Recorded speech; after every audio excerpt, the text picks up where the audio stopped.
2025 Milwaukee Bucks Media Day in the books. The biggest things we learned and the conversation that won't go away. Coming up next.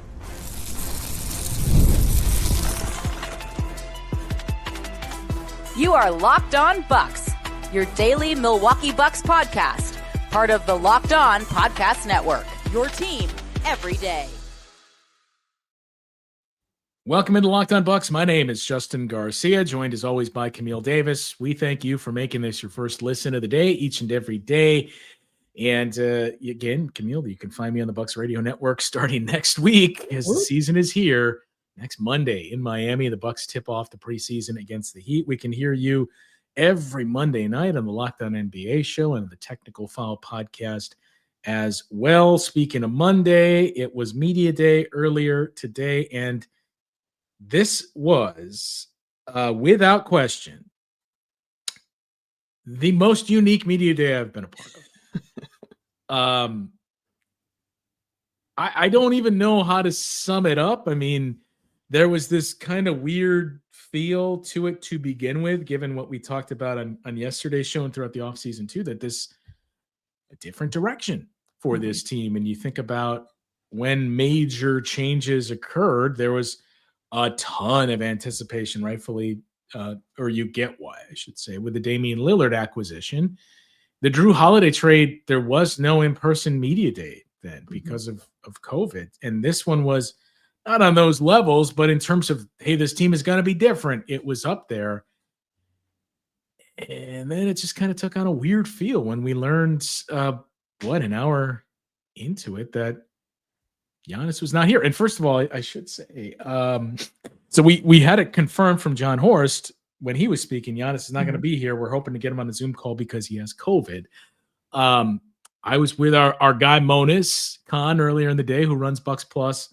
And we both got schedules that kind of showed, here's when you'll have each player coming by to your room to tape some things with them. And Giannis was not listed for anyone. He was just listed for general interviews, which was the podium. And we both saw that and thought, are we really, like, is this, we go to like Brett Favre territory where like Giannis doesn't have to do this, so we're going to protect him from it? So I think we were all like, what does this mean? And then an hour or 90 minutes later, we had it confirmed. It just made the day feel kind of weird. I'm like, oh, Giannis is on Zoom. And, in many ways, it kind of led you thinking this could be a microcosm of this season, in that, hey, this is an interesting group that we've assembled here. And there's certainly a lot of things to like and a lot of things that we can focus on. But if Giannis isn't here, this team is not going to be that interesting. And if Giannis is not present at Media Day, this doesn't feel quite as important, was kind of the takeaway. Yeah, not only is Giannis the best player on the team, but he always brings a certain energy to Media Day that even comes across when you're just watching it on tape, on camera, on your phone, wherever you're watching it at. So yeah, not having that actual energy in the building, I can imagine how different that felt. And then, when he gets on the Zoom, the conversation, the piece that everyone is running with, of course, comes from the response to a reporter asking a follow-up about something that Wes Edens mentioned earlier in the day on the podium, which was Wes Edens was talking about the team. And he mentioned the fact that, quote, I had a great conversation with Giannis back in June, and he made it very clear he is committed to Milwaukee, end quote. He also said, too, during his time up there on the podium that once they talked with Giannis early in the offseason, and Giannis reiterated that he wanted to be here, that, he thinks that the organization all got behind, trying to create this version of themselves, and they went forward. And at that moment, it felt like, okay, we can squash all of the things we've been hearing about this summer. We just heard from a team governor about how, Giannis told them that he's committed to the city and they're ready to rock and roll. And then Giannis gets up there and he's asked about it, and he's like, I have no recollection of the meeting that you are referring to. When Giannis is then again, asked a little bit more about it, at first it felt like he kind of didn't want to answer the question. But eventually someone also asked him just like, hey, this summer's been a lot of noise around you. Is there any truth to it? And Giannis's response, I thought, was also interesting because he mentioned the fact that every summer there's truth to every report. It's the same thing, I've been saying my whole career. I want to be with the team that allows me, to gives me a chance to win a championship. I want to compete at a higher level. I think it's a disservice to the game of basketball, to the game, to not want to compete at a high level, to want your season to end in April. I had the same thoughts last year, 2 years ago, 5 years ago, 2020. Like, it's never going to change. I want to be the best. I want to compete with the best. I want the championship. So hearing that, my first thought was, well, he has been consistent with that message. That is not new. What's also not new is the fact that he mentions he loves playing in Milwaukee. And he mentioned during media day today as well, like, he thinks they got some dogs in the building. And he's excited to play with this particular team of guys that they've assembled in Milwaukee. So I think that what is being clipped already from some more major outlets loses a little bit of the nuance in that conversation there with him saying, like, no, I don't remember that conversation, but also knowing Giannis's personality, but also the other aspect of him saying, very excited to play with this group of guys here in Milwaukee. The full quote was, of course, yes, every summer there's truth to every report. I want to be in a team that gives me a chance to win a championship. It's a disservice, as you mentioned, to the game to not want to compete at a high level and to want your season to end in April. It's not the first time. I had the same thoughts last year, 2 years ago, 5 years ago. It's never going to change. I want to be among the best, compete with the best, and win another championship. These were not the answers I was hoping to hear between that and I don't recall that meeting. Now, I don't remember if you mentioned this on the show or when we were talking off air, but I agree that I think a part of that is Giannis is a private guy. And like, well, I'm not giving you what we talked about, or so I'll just like, yeah, I don't remember. And I mean, you could easily also spin it to, I don't recall that part of the conversation. Yeah. I recall having a conversation with him, but not what was in it. But either way, I mean, look, I think you look at the transcripts of these two answers specifically, and it's pretty easy to know where this is headed on the national discourse level. Mm-hmm. So I think, if anything, it's going to ramp up even more. And quite frankly, that's why it makes it imperative for this team to, I mean, I was going to say not get off to last year's start. I mean, 2-8, but honestly, get off to a fast start. They're going to need to do. And we've talked about teams with pressure on them. You know, I don't know that it fully makes me reevaluate, but this does make you say, well, do we have to insert the Bucks in that mix now? In the mix of the championship contenders or pressure more in general? Pressure? There's pressure on the Cavs because it's a weak conference. You won 64 games last year. You're bringing everybody back. Maybe not immediately with injuries, but like, we expect you to do well. We expect you to win the conference. No excuses. There's no Boston. There's no powerhouse Milwaukee, Philadelphia, et cetera. The Pacers are not the team they were when they played you in the playoffs last year. The Knicks, it's a big market. Similar story to the Cavs. There's going to be pressure on those two teams.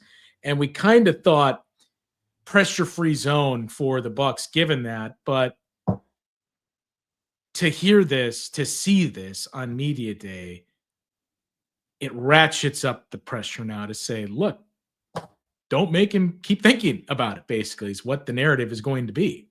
Yeah, I think there's an innate level of pressure built in when you have a guy like Giannis on your team.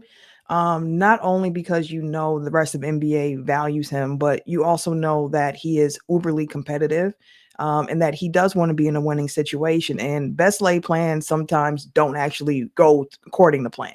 All you can do is try to put the right pieces in action and hope that it actually turns out. So I do think that there's pressure on Milwaukee this season. And I think that I expected that. I don't think I feel any more pressure after hearing Giannis talk than what I already thought, which is, I was like, next summer, it's going to be loud again. It's going to be so loud again for this team. And to your point, though, if it is off to a slow start, how loud is that going to get, January, February as the trade deadline approaches there. So I think that is something to keep an eye on, in the sense of like, we know what Giannis wants. And if this team doesn't look like one that can compete for a championship or can compete, like, then there are going to be some uncomfortable conversations. It's not a guarantee that Giannis wants to be here just because he loves to be here, because ultimately he does want to win. So John Horst and co has to continue to try to put the best talent around Giannis. You heard guys today talking about how the NBA is changing and how they think that this team fits more into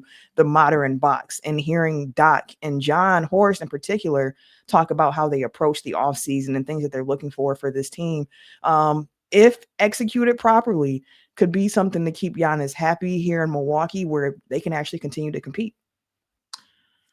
It's not all doom and gloom. We're going to shift to more uplifting or lighthearted takes and topics from the day. So we'll transition into that here, and some of the experiences that I had on media day. You mentioned Doc Rivers too. Some of the interesting things we heard from Doc. One of the questions that we posed, we think was somewhat answered. So we'll dig into that conversation coming up after this. Well, the NFL season's here, and FanDuel has an offer you don't want to miss. Right now, new customers can bet just $5 and get $300 in bonus bets if you win. That's right. Pick a bet, put down $5. If it hits, you'll unlock $300 in bonus bets to use across the app. You'll love using FanDuel because it gives you so many ways to play. You can build parlays, try player props, even follow the live lines during games. It makes watching football even more exciting when you've got a little something riding on the action.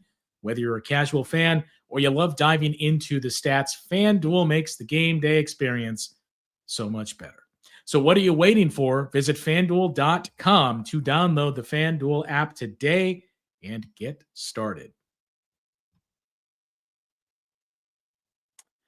So let's do this. Let's just pivot to Doc Rivers first. We heard from he and John Horst together. And,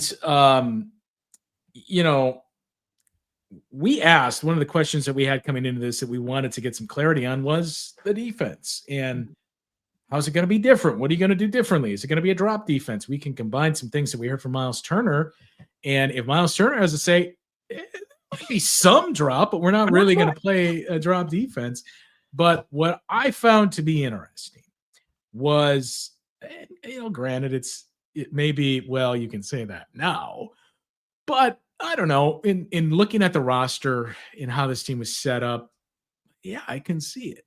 Was Doc's response about how they played defensively and the successes that they found, and that, yeah, it worked. We were better.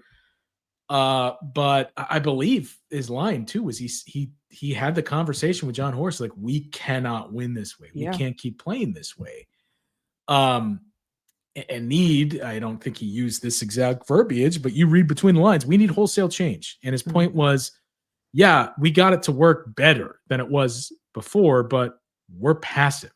We're playing, on our heels here, that you can't find success that way. You got to be aggressive defensively. And it's kind of like, backyard football when you're playing up against a kid that is clearly faster than you, where you're like, well, I'm going to have to back off just a little more so he can't just blow right past me.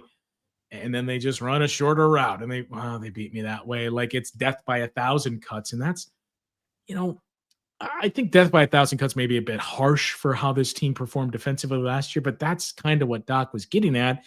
And I frankly could see it, that we talked about some of the liabilities that they had, and limit those. But Doc's point was, ideally, I'd like to eliminate them and not just limit them.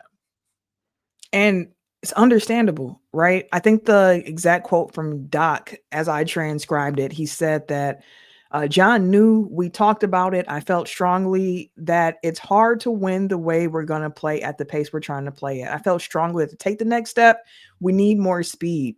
We need more of us that can guard multiple positions. I thought we needed to play a different brand of offense too. Putting Giannis on the ball has been huge for us, gets us downhill, gets the ball up the floor faster, which is important to us. And just kind of reading in between the lines of what Doc was talking about, even what some of the other guys were even mentioning throughout their times at the podium, was just that they feel this team is a lot faster. a lot more athletic. It's going to allow them to play a more modern style of basketball.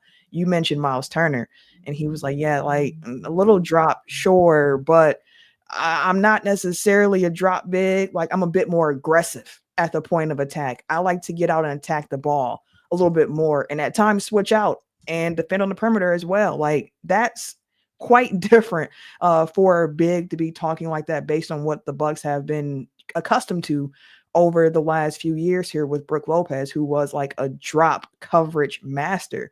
And even hearing some things that Bobby said, like, it sounds to me from comments today at Media Day that the team believes in the defensive scheme that Coach Buck was putting in last year. They just kind of felt like they needed some different pieces to be able to execute the scheme in a more efficient way. And they feel like they can probably get to that this season with this team that they're putting together. Like Bobby mentioned, like in the group sessions, we heard from, I think it was Dr. Horst that mentioned that guys have been in town for like a month now. Like they've been playing 4 days a week. Guys have been in town and getting to it. And Bobby got out there and was like, yeah, I can tell you immediately right now, we're younger. It's guys flying around, and I don't want to compare it to other years and past teams, but it's definitely a different team now. We're younger, athletic guys flying around. We have versatile guys that can switch. And he also mentioned that Buck kind of organized guys within like group buckets, that you had like point guards in one bucket. You had like shooters, that's guards in the bucket. He said then they had forwards and bigs, like centers in a bucket. And within those pods of people, Buck was telling them, like, look around. This is who you're switching with. And Bobby was like, this is kind of cool. Like, it's going to be a little different this year, but like, we're excited for it. So yeah, it feels like they really are moving into this direction of really embracing being faster, being younger, playing with pace. And also, Justin, getting more threes up. Yeah.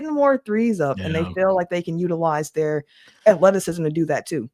Yeah, Doc talked about that. I mean, there's basically a grab bag of things that were mentioned by Doc that we alluded to, that we were very curious to hear his response to as well. The defense, one of them, how they kind of structure things differently. How are they going to attack and being aggressive? We talked about, well, Kevin Porter Jr. and Gary Trent Jr. are gamblers, and you have guys behind you and Giannis and Miles Turner that you feel like allow you to get away with that. So knowing that Miles Turner gives you more mobility than Brook Lopez did, are we going to see the aggression ratchet up? I mean, I take that, and the fact that Doc specifically talked about not playing on your heroes and being aggressive to mean, yes, it is going to be the case for this team in terms of how they defend this upcoming season. They talked about pace, and Doc made his joke about analytics are actually stats 20 years ago. And if you looked at how the game was played then versus how it is, now, it's much different. And it's not 3 superstars on a team anymore. So it's just playing with pace, fast breaks, or what we used to call it. But now it's just playing with pace. So I'm curious to see how much that number moves north, and this team getting out and running, and how much they struggled with that on both ends of the floor 2 years ago. They were much better last year, even on their transition defense. But how does that continue to grow? And can this ultimately become a strength for this team that has Giannis Antetokounmpo to say, look, we got to be a transition team. We got this guy. He's the most lethal transition scorer in the league. So let's kind of lean into that. Before we shift to some of the things that I was able to see and interact with some of the guys on Media Day, one other very, very notable piece here is something you and I have talked about just about every week this offseason, and that's the status of AJ Green. Mm-hmm. So we heard from John Horst. I can't even remember when that was, at Summer League when Miles Turner was introduced, that look, it was the Eric Name interview actually. Yep. When, it's still priority number 1. We would like him to be here long-term. I think he wants to be here long-term. We're having those discussions with his agent. Basically same setup today. And John Horst saying we'd love to have AJ with us for a long time. We're working on an extension. No one works harder than AJ, high character individual, underrated as an offensive and defensive player. And then added, me and Doc, we both think he will have a big jump for us this year. We heard Doc say that too during Summer League. And I'll say this, What I was most struck by, I think I texted you this too. AJ Green looks like he's added some bulk in the offseason. You love to hear that. You love to hear that. And having an offseason to work, continue to improve your game, improve your body is super important. We've discussed throughout the offseason that internal development was going to be huge for this Bucks team. And I shouldn't say I'll speak for myself on here, but assume you feel similar of wanting to see that AJ Green deal get done sooner rather than later at this point. And as time keeps going, nerves are creeping up a little bit here, but it does remind me of one other thing I did want to discuss from Media Day, which was around the lineups and the roster itself, because we've had so many conversations about, well, there's 15 guaranteed contracts. There's 2 guys who are non-guaranteed. What does this all exactly mean for the makeup of the roster? And hearing how John Horst framed it in regards to the players that are in the building and what they are expecting out of training camp, it feels like it's somewhat of an open competition between guys for a few spots here, to a certain degree, I guess I could say. Yes. So I had, I think I can share this, but an interesting conversation with one of those guys that's going to be lumped into that conversation. So we'll get into that, the roster battle for who are the 2 men left out in the game of musical chairs. One other line about pace that Doc Rivers had as well. And who was the most interesting guy to catch up with and converse with? I hesitate to even mention Camille, but we'll get into that conversation coming up after the break here. Most people can't name all their financial accounts or even what they're worth, whether it's 401ks, properties, or investments. And when you don't have the full picture, you end up leaving money on the table. That's why there's Monarch Money. It is an all-in-one personal finance tool that brings your entire financial life in one clean, easy-to-use interface on your laptop or your phone. Monarch is built for people with busy lives. If you've put off organizing your finances, Monarch's here for you. It does the heavy lifting for you. You can link all your accounts in minutes, see clear data visuals, get smart categorization of your spending, and finally feel in control of your money without ever touching a spreadsheet. They help you identify whether or not you're saving as much as you thought. They can notice inefficient investment allocation and discover forgotten 401ks from past jobs. It even makes it easy to track your spending, savings, and your financial goals with a partner and or financial advisor. Don't let financial opportunity slip through the cracks. Use the code LOCKEDONNBA at monarchmoney.com in your browser for half off your first year. That's 50% off your first year at monarchmoney.com with code LOCKEDONNBA. So the pace discussion, Doc talked about that, and that's the most important buy-in. That, look, we have to play at this up-tempo pace, and the way to do that is to get guys to buy in. You mentioned John Horst saying we are faster, we're more athletic, we're more versatile on both ends of the floor than we were a year ago. I think both of those statements, all of those statements, are accurate. I think anybody that's followed this team, even if you don't agree with the moves, you can say 2 things. Number one, the Bucks aren't going to sit on their hands. Whether or not the moves have worked, they're going to be aggressive. And also, not only are they different, they are better in those areas. Now, how does it fit on the court and what success does it drive? That's what we don't have the answer to yet. But they are definitely faster, more athletic, and more versatile on both ends of the floor. But just Doc's point of be committed to how we want to play. You have to commit to it and do it every day in practice. Everything is going to be harder. Conditioning. And this is not the first time we've heard him say this part. Conditioning has to be better, and that's going to take a full commitment, and it starts on day one. And, you know, when you look at this group, that's what stands out the most is, okay, I mean, these are guys that, you know, they may not look at it and say all NBA type caliber defenders here, but they're guys that I know are going to get up and down the court. They are going to get up and down the court. And that's the thing we've been talking about this offseason of when you're thinking about this next era of Bucks basketball, what does it look like if it's built around Giannis as that singular superstar? You heard guys mention, I think Miles Turner was one, even mentioning like the NBA is moving away from the 3 superstar model. It's moving into 1, maybe 2 guys with a lot of good players around them. I think Doc also mentioned that today during media day of like, this is what we're trying to get to. Conditioning is going to be a big part of it. I'm glad you brought that up because as you mentioned, we've heard throughout the season of guys needing, like, my conditioning isn't where it needs to be right now for me to play the role that I'm being asked to play here in Milwaukee right now. So I got to continue to get that up. So hopefully as training camp kicks off here in Milwaukee, that they can continue to get that together. But also with training camp kicking out, when John Horst was talking about the roster, he said that they've got 21 players that deserve a chance to be on an NBA roster or to be on the Bucks roster.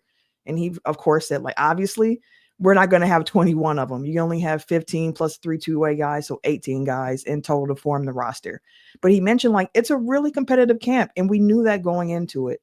We were presented with the opportunity as offseason progressed to add some players that we thought were just too good to be true and just really great opportunities. We're going to let guys play it out. Horst also added that I think competition gives us a great opportunity to give us a great start to our camp and a great start to our season. And these guys are fully aware of what they're playing for and what the stakes are, and they're all capable. So truly the best player wins mentality. And he was saying this in regards to a question around, hey, are the 15 guaranteed guys on the team that have guaranteed contracts going to make the team?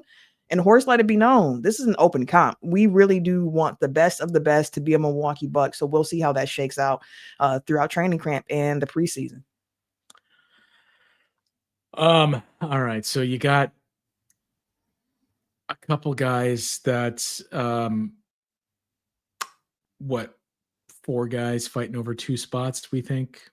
Yes, I would say that. Yeah. So without naming names here, let's say, Camille, you were offered a temp job and it was like, I mean, we'll see if you're good. It might work into a full-time career for you. Right now, it is just a temp job. Let's be clear about that. Nothing else guaranteed. And somebody was like, hey, Camille, have you moved to Chicago yet for your temp job? Like, I'm living in a hotel. Like, oh, pretty sensible. Like, yeah, I'm going to get a place in a couple of weeks. Well, shouldn't you wait to see that this temp job is going to be turned into a full-time job? I mentioned this because that was the conversation that I had with a player that will not be named on the Bucks, who has been living in a hotel for a period of time now and is actively looking for a place to live and bring his stuff over here that he will do shortly. It caused me to raise an eyebrow and think, oh, okay, so maybe we have an answer here. And I suppose for now we shouldn't give out the name, but you know who it is. I was sharing that conversation with you, and I found it to be quite interesting. Also interesting that the same guy was on the podium too, that you typically present guys like, I know you can point to, well, DeLon Wright was on the podium last year. Yeah, but I mean, he was also a day one free agency signing for the team. Point of it being like, feels like the wheels are in motion for something here. Like, you don't typically get thrown in front of the media if it's just like, well, this guy's just going to be here for a couple weeks and then maybe you'll find a job elsewhere. Same with how, look, these guys are more wealthy than you or I. Combined times Still, 2, 3. Well, times like 10, Camille.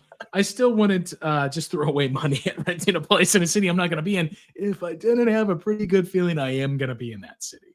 No, I definitely feel you on that. But you know what? I think that's a perfect way to set this up here because you mentioned you were at Media Day.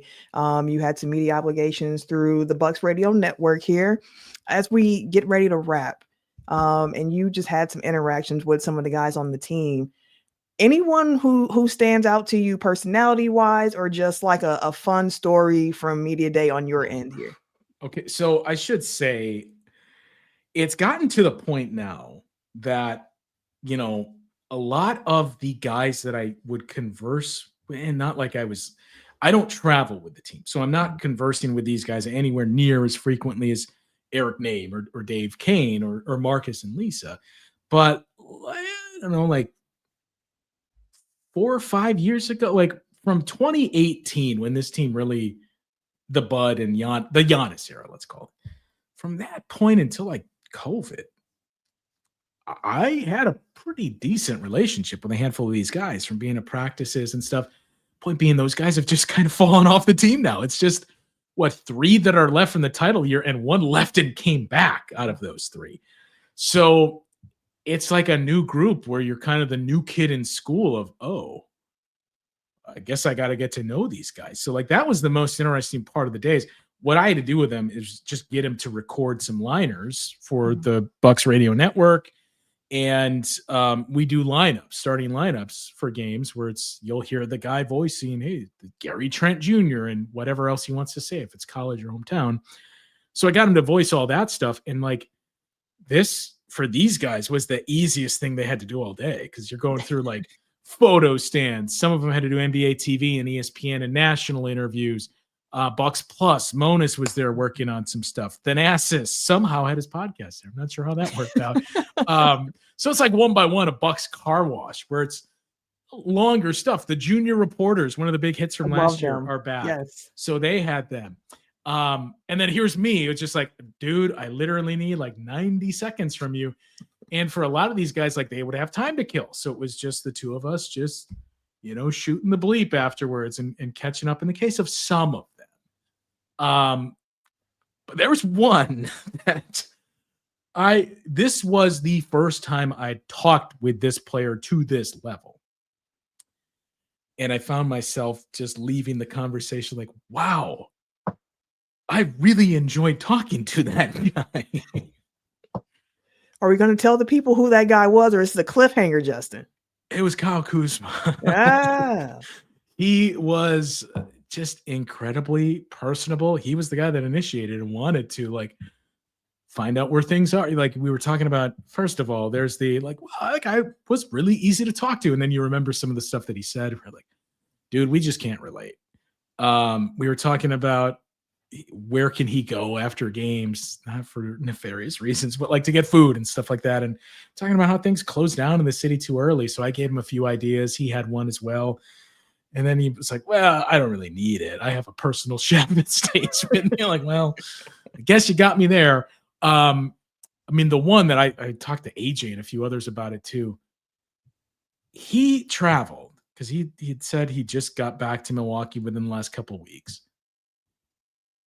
He said he went to, I think the number was 14 different countries this offseason. And it wasn't like, well, he went to Europe and just knocked out one after another. Like it was countries in Japan, Amsterdam, like all over, Malaysia, Thailand that he was going to. Like, dude, I went to like 4 cities in Wisconsin and Las Vegas in the summer. And that was the extent of travel. But like all in all, you're like, okay, there's a lot like the I mean this in the best possible way, a goofy, quirky personality. And just like, wow, I didn't anticipate Kuz to be like this engaging and this like relatively easy to talk to. We'll see how that translates on the basketball floor this season. But that's the story of like, you know what? If you would have given me every single player, and full disclosure, there were only 2 guys that, because of scheduling, myself and a few other stations were unable to get. And those were frankly the 2 I wanted to talk to the most, in Cole Anthony and Miles Turner.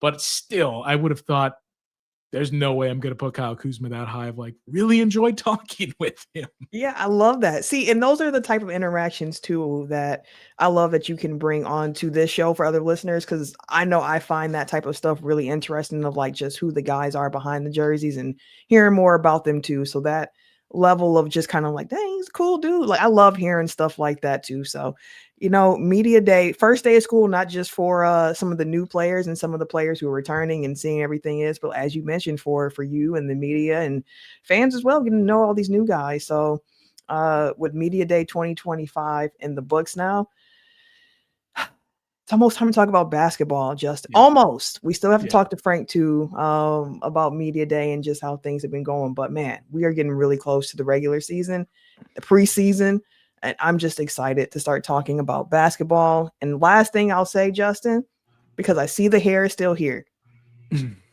You're gonna keep the hair. The hair is gonna be grown out like. Yeah. At this point, yeah. We'll see how much long. Like, so my mistake was I cut it sometime in like May, shortly after the season ended.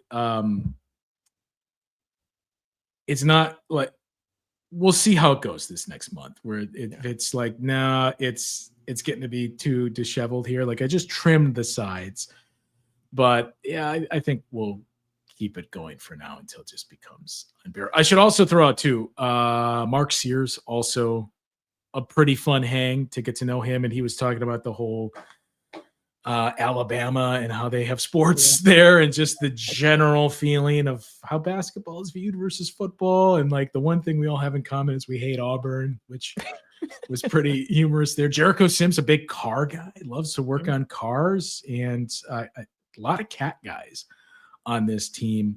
And then there's one other guy there's something worth noting, and now I just totally slipped my mind and can't remember what it was here that we were going to. I was texting you about it. We won't say. One of Kuzma's tattoos that I saw in person that I never noticed before. That is quite an Easter egg. So there was that as well. But yeah, just it was the most interesting media day that I've been a part of, because of, I mean, number one, your star player is gone, away from the team because of COVID, not gone.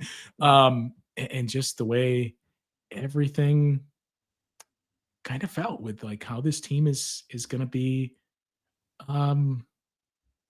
approaching the season. Last thing too, I do know Amir Coffee is looking for restaurant recommendations. So if Bucks fans have those for him, by all means, throw him his way, because he was actively seeking them out in the building earlier in the day here. But yeah, we will get Frank's thoughts on media day, everything else that came from it, the Giannis discourse, and some of the answers that we got there, the never-ending story that just keeps feeding on ESPN. I mean, I would have thought, Camille, on a day where, we get part 5 of a potential cap circumvention story, maybe we can shift the attention to that. But no.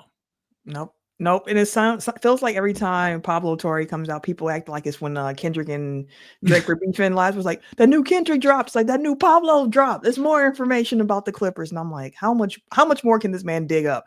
But I mean, it's all in the name here. Pablo gonna find out. He's been finding out and letting us all know what he found out along the way. Leave your thoughts in the comments on what you made of those answers from Giannis, and your thoughts on media day in general. And we'll get into those and run some of them past Frank as well, who I think we're going to tape with for a show to run on Wednesday, and get Frank's input on the offseason, on media day, and on the preseason, less than a week away. And it's, once we start that game next Monday, you wrap it up in like 10 days. That they just cram in all 4 of those games in such a short window. And then it's a week off and on to the regular season and the return of Chris Middleton. We saw the photos too of Chris in DC, Brooke in Los Angeles. I mean, that was totally buried in terms of other things going on in Los Angeles. We saw Connaughton with a new number in Charlotte too. So yeah, it's watching, it's going to middle school and then watching all your friends go off to different high schools was the feeling of these media days here today. That'll do it for today's show. For Camille, I'm Justin. We'll talk with you guys once again tomorrow on Locked On Bucks.